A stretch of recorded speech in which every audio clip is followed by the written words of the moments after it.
कोकणातील प्रत्येक अपडेट जाणून घेण्यासाठी आजच माझे कोकणच्या सोशल मीडिया प्लॅटफॉर्मला लाईक, फॉलो आणि सबस्क्राईब करा.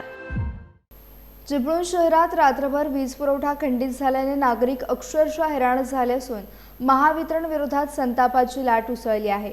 गोवळकोट, पेठमाप, गोवळकोट रोड आणि खेंड परिसरात काल रात्रीपासून मोठा अंधार पसरला होता. दिवसभर विजेचा लपंडाव सुरू असतानाच रात्री 10च्या सुमारास वीज पूर्णपणे गायब झाली. प्रचंड उकाडा आणि त्यात वीज नसल्याने संतप्त नागरिक आणि शेकडो तरुण थेट गांधारेश्वर सबस्टेशनवर धडकले. दुसरीकडे माजी नगरसेवक आशिष खातू यांच्यासह नागरिकांनी महावितरणच्या पॉवर हाऊस कार्यालयात जाऊन अधिकाऱ्यांना जाब विचारला. मात्र ड्युटीवरील कर्मचाऱ्यांना नेमका फॉल्ट सापडत नसल्याने आणि वीज कधी येणार याचे उत्तर देता न आल्याने नागरिकांचा संताप आणखी वाढला. परिस्थिती तणावपूर्ण झाल्याने पोलिसांना देखील पाचारण करावे लागले. यावेळी नगरसेवकांनी महावितरण अधिकाऱ्यांवर प्रश्नांचा भडीमार करत सेफ्टी उपकरणांच्या अभावापासून पर्यायी वीज पुरवठ्याच्या नियोजनापर्यंत अनेक मुद्दे उपस्थित केले.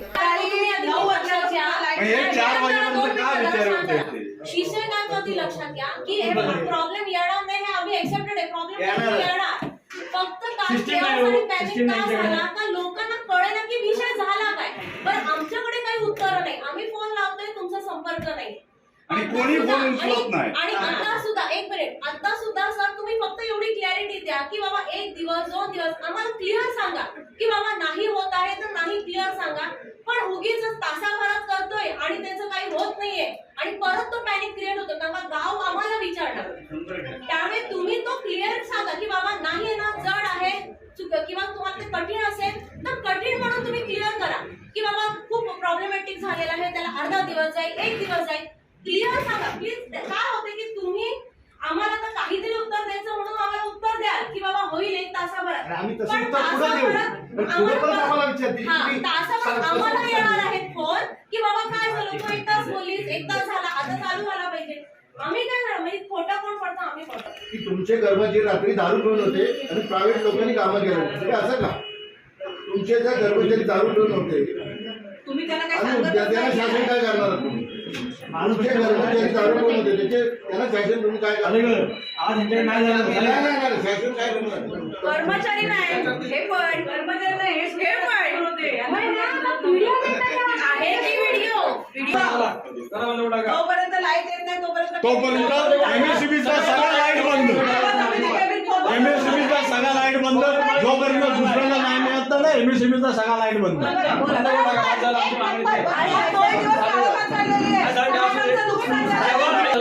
हे इथं बोलती आणि निघून जाते. याला काय पडलेलं नाही,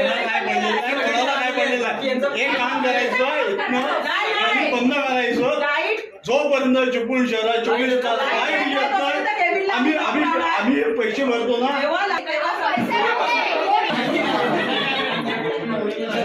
पहाटे वीज पुरवठा डायव्हर्ट करण्याचा प्रयत्न झाला आणि काही भागात वीज आलीही. मात्र सकाळी पुन्हा परिस्थिती जैसे थे झाली. दरम्यान शहरातील सर्वच नगरसेवक आज महावितरण कार्यालयावर धडकले. या संपूर्ण परिस्थितीचा आढावा घेतला आहे आमचे चिपळूण ब्युरो चीफ महेंद्र कासेकर यांनी. काल रात्रीपासून चिपळूणच्या शहर भागामध्ये वीज पुरवठा खंडित झालेला होता. गोळकोट रोड, पेठमाप आणि बाजारातला काही भाग हा अंधारात होता.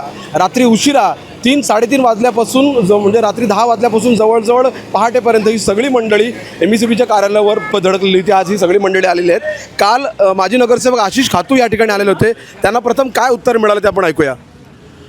काल तुम्हाला आपल्याला चिपळूण शहरवासियांना एक नक्की सवय आहे की सोमवार म्हटलं की लाईट जातो. आपल्या आलेल्या येणाऱ्या पाहुण्याला मी सांगतो सोमवार आज लाईट येणार नाही. ही मानसिकता प्रत्येक घराची आहे, प्रत्येक स्त्रीची आहे. अगदी ती सोमवार असेल तर स्त्री रविवारीच तिथं मिक्सरला वाटण करून ठेवली. इतकी मानसिकता की सोमवारी लाईट काल रात्री तुम्ही आले रात्री 2 वाजता, तेव्हा इथे तुम्हाला काय उत्तर मिळाली? इथं पहिल्यांदा उत्तर द्यायला कोणीही सक्षम अधिकारी इथं उपलब्ध नव्हता. जिथे ही कंप्लेंटची जर त्यांचं ऑफिस आहे तिथे एकही व्यक्ती नव्हता. मी पूर्ण कुलूप लावलं. त्याचा मी सोशल मीडियावर फोटो पण पाठवला. आणि ज्यांचा लोकांचा उद्रेक एवढा होता की ज्यावेळी मी इथं आलो तर काही लोक इथल्या वॉचमनवर आवाज करत होते किंवा त्याला अटॅक करायला प्रयत्न करत होते. पण आमच्यासारखे आला भाऊ हा वॉचमन आहेत, हा ऑपरेटर, ह्यांचा काही संबंध नाही, तुम्ही ह्याला हे करू. म्हणजे कुठंतरी ह्या जे चालू आहे की आता सगळं इथं अधिकारी कोण नसल्यामुळे उद्या इथं काल भानगड होण्याची शक्यता होती.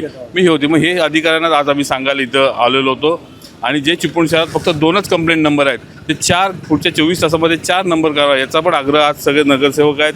निहार आहे, अंकुश आहे, विकी आहे, ही सर्व टीम आमच्यावर होती आणि त्यांनी सगळ्यांनी मागणी केली आम्हाला 4 नंबर. आणि आत्ता जी लाईटची आमच्या खेड, उक्ताड, पेठमाप आणि या भागामध्ये लाईट गेलेली आहे ती पुढच्या तास 2 तासात सर्व भागातली लाईट आली पाहिजे. आपल्याबरोबर निहार कोवळे आहेत, त्यांच्याकडे जाणून घेऊया काय मागणी केलेली आहे त्यांच्याकडनं आणि कसा पावित्र्य असणार आहे नगरसेवक म्हणून, शिवसैनिक म्हणून, कार्यकर्ता म्हणून. मी आधी सर्वप्रथम तुम्हाला सांगतो की नगरसेवक म्हणून आमचं जे काय करायचं होतं ते आता करून झालेलं आहे. आता आम्ही शिवसैनिक म्हणून जे काय करू शकतो ते सगळ्यांना माहिती आहे. तुम्हाला पण आम्ही त्यांना एवढंच सांगितलेलं आहे 3 वाजेपर्यंत तुम्ही ही लाईट चालू करून द्यायची, नाहीतर आम्ही त्या विषयात लक्ष घालणार आणि एकदा आम्ही हात टाकला की आम्ही पाय ठेवणार तुमच्यात आणि बाहेर पडणार. नंतर त्यांना लॉक लावून टाकणार 3:30 नंतर. सगळी लोक, कारण की लोक अक्षरशः फ्रस्ट्रेट झालेली आहेत. लहान मुलं आहेत, प्रेग्नेंट्स असलेले महिला आहेत, त्यांच्या अडचणी जर ह्यांचे नाते, आता हे अजून ए सीमध्ये बसलेत, कालचा दिवसभर हे ए सीमध्ये होते, आज दिवसभर हे ए सी आहेत. बाकीच्यांची तशी परिस्थिती नाही आहे. आत्ता परिस्थिती त्यांनी जे मेंटेनन्सचं सांगितलं तो फर्नांडिस म्हणून तो कॉन्ट्रॅक्टर आला आहे सकाळी 9:30 वाजता. म्हणजे ह्यांना लोकांशी पडलेलं नाही, ह्यांना कॉन्ट्रॅक्टरशी पडलेली आहे. माझं तर ठाम आरोप आहे की हे कॉन्ट्रॅक्टरसाठी अधिकारी येतात की लोकांसाठी, हा प्रश्न आम्ही आधी तिथे विचारला. आमच्या भावना ज्या आहेत त्या तीव्र स्वरूपात आहेत. लोकांचा जनप्रक्षोभ उसळण्याची शक्यता आहे. दुपारनंतर 3 वाजल्यानंतर जर लाईटचं काम झालं नाही तर आज संध्याकाळी इथे काय होईल ह्याची आम्ही कुठचीही शाश्वती घेणार नाही. माझ्या प्रभागातल्या नागरिकांना घेऊन मी स्वतः आधी इथे येणार आहे आणि अशीच सगळ्या लोकप्रतिनिधींची भावना आहे. त्यामुळे मला असं वाटतं की जर 3 वाजेपर्यंत त्यांनी काम नाही केलं तर चिपळूणमध्ये आज काय होईल आणि काय ते आम्ही सांगू शकत नाही आणि त्याची जबाबदारी आम्ही घेणार नाही असं स्पष्टपणे सांगितलेलं आहे. यापूर्वी नागरिकांना त्रास झाल्यानंतर नागरिक स्वतः येत होते, मात्र यावेळची नगरसेवकांची पूर्ण फिल्डिंग या वेळेला या कार्यालयावर धडकलेली आहे. अंकुश आवलेत आपल्यासोबत, त्यांच्याकडे जाणून घ्या कोणत्या प्रकारचं अल्टिमेटम आज तुम्ही त्यांना दिलेलं आहे. सर्वप्रथम आधी आपला आभार आहे की आपण ह्या चॅनलच्या माध्यमातून आज जनतेपर्यंत हा विश्वास पोहोचवत आहे. खरं तर महावितरण अतिशय गांभीर्याने हा विषय घेत नाही आहे. नागरिकांच्या जीवाशी खेळण्याचं काम हे कायम चालू आहे. मागच्या आता आशिष खातू आम्हाला बोलले की बाजारपेठेमध्ये व्यापाऱ्यांची बैठक झाली होती की ह्या लोकांना सांगितलं होतं की आपण फोन वाढवा. तर मला वाटतं ह्यांना त्याला गांभीर्य नाही हे त्याला दिसून येतं आहे. आज त्यांनी सांगितलेलं 3 वाजेपर्यंत 2 वाजेपर्यंत काय टायमिंग सांगतात त्याला काय अर्थ नाही आहे. कांबळे साहेब सांगतात 12 वाजता, त्याच्यावरचा आधी सांगतो 1 वाजता. यांच्यामध्ये एक प्रकारची कुठल्या प्रकारची एकजूट यांच्यामध्ये नाही. नागरिकांशी खेळणं हा त्यांचा उद्योग आहे आणि पैसे कापणं हा दुसरा उद्देश त्यांचा आहे. राहिला प्रश्न फोनचा, कंप्लेंट फोनवर फोन केल्यावरती त्यांचा फोन लागत नाही, नुसता टिंग टिंग वाजतो. आता हे म्हटल्याप्रमाणे 2 फोन द्यायची जबाबदारी आहे. जर ह्यांना द्यायची यांच्याकडे घ्यायची नसेल तर आम्ही शिवसेनेच्या वतीने, नगरसेवकांच्या वतीने, व्यापाऱ्यांच्या वतीने यांना 5 मोबाईल आम्ही द्यायचं मान्य करतो आहे की ह्यांना आज संध्याकाळी मोबाईल घेतले नाहीत किंवा यांना कार्ड भेटलं नाही तर आम्ही आज सगळे नगरसेवक, नागरिक, व्यापारी यांना 5 मोबाईल गिफ्ट देणार हे 100% सांगून टाकतो.